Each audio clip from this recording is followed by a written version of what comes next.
یہ 9 جولائی 1967 کی بات ہے۔ اتوار کا دن اور دوپہر کا وقت ہے۔ اس زمانے میں نہ ہر گھر میں ٹیلی فون ہوتے تھے اور 24 گھنٹے بریکنگ نیوز والے چینلز اور نہ ہی پل پل کی خبر دینے والا سوشل میڈیا تھا۔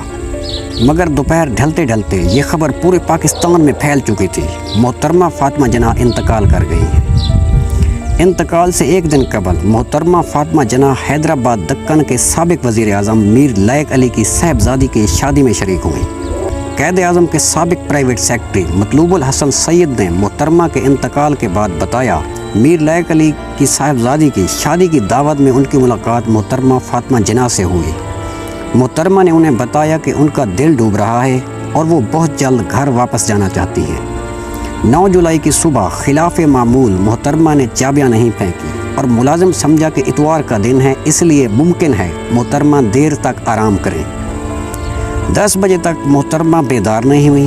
دروازہ کھٹکھٹانے کا بھی کوئی نتیجہ نہ نکلا اور ملازم نے ان کی ہمسائی بیگم ہدایت اللہ کے پاس گیا اور انہیں صورتحال بتائی۔ وہ فوراً ان کے گھر پہنچی۔ دروازہ کسی طرح نہ کھلا تو ایک روایت کے مطابق اسے توڑ کر اور دوسری روایت کے مطابق کسی اور چابی کی مدد سے کھول کر اندر پہنچا گیا، جہاں بستر پر محترمہ فاطمہ جناح کی لاش پڑی تھی۔ بیگم ہدایت اللہ اپنے گھر واپس آ گئیں۔ یہاں سے انہوں نے فون کر کے ڈاکٹر کرنل جعفر اور کرنل شاہ کو بلایا۔ دونوں ڈاکٹرز نے محترمہ کی موت کی تصدیق کی اور کہا کہ موت قدرتی طور پر ہوئی ہے۔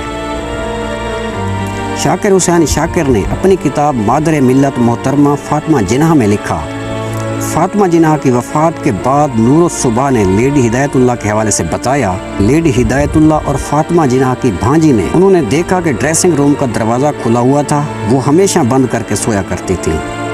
وہاں سے جو دروازہ گیلری میں جاتا تھا وہ بھی کھلا ہوا تھا۔ اس میں جھانکا تو فاطمہ جناح پلنگ پر ترچھی پڑی ہوئی تھی اور ان کا ایک ہاتھ گلے کے پاس تھا۔ نور الصبح بیگم نے لکھا کہ کچھ عرصہ بعد میں لیڈی ہدایت اللہ سے ملی اور ان سے کہا، سنا ہے محترمہ فاطمہ جناح کے گلے میں نشان تھے؟ تو اس نے کہا، دیکھیے اب تو ایوب خان کی حکومت بھی نہیں ہے، اب تو آپ مجھے بتا دیجئے کہ آیا کہ محترمہ کے گلے پر نشان تھے یا نہیں تھے؟ تو لیڈی ہدایت اللہ نے اس بات سے انکار کیا اور کہا کہ ان کے گلے پر نشان نہیں تھے، کیونکہ لیڈی ہدایت اللہ نے ہی محترمہ کو وفات کے بعد سب سے پہلے دیکھا تھا۔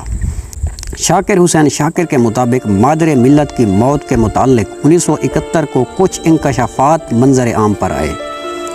یہ انکشافات محترمہ کی تجہیز و تکفین کرنے والی جماعت کے سربراہ 67 سالہ حاجی کلو اور ایک عمرہ رسیدہ رخسانہ نے کیے اور کہتے ہیں، بقول ہدایت اللہ اور حاجی کلو نے مجھے بتایا کہ محترمہ کے انتقال کی خبر شیعہ اثنا عشری کی جماعت کے ایک شخص نے آ کر دی۔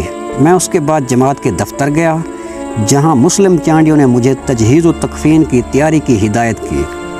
تینوں غسل دینے والیاں مادر ملت کے کمرے میں گئیں جہاں محترمہ کی لاش پڑی تھی۔ غسل کے دوران غسالوں نے دیکھا کہ محترمہ کے جسم پر گہرے زخم ہیں اور جگہ جگہ چوٹوں کے نشان ہیں۔ ہم خاموشی سے اپنا کام کرتے رہے۔ غسالوں نے محترمہ کے جسم پر نشانات اور زہر زخم دیکھ کر احتجاج کرنا چاہا اور واقعہ کی نوعیت معلوم کرنے کے لیے زبان کھولی، لیکن کچھ لوگوں نے کہا کہ اس معاملے میں خاموشی اختیار کی جائے۔ حاجی کلو نے بتایا کہ مجھ سے پہلے کئی لوگ لاش دیکھ چکے تھے، جن میں ڈاکٹر واجد اور جناب اصفہانی بھی شامل تھے اور کچھ بگ باز بھی تھی۔ میں خاموش ہو گیا، خدا جانے کیا مسئلہ ہے، لیکن افسوسناک بات یہ ہے کہ آج تک یہ پتہ نہیں چلایا جا سکا کہ محترمہ کی موت کیسے ہوئی۔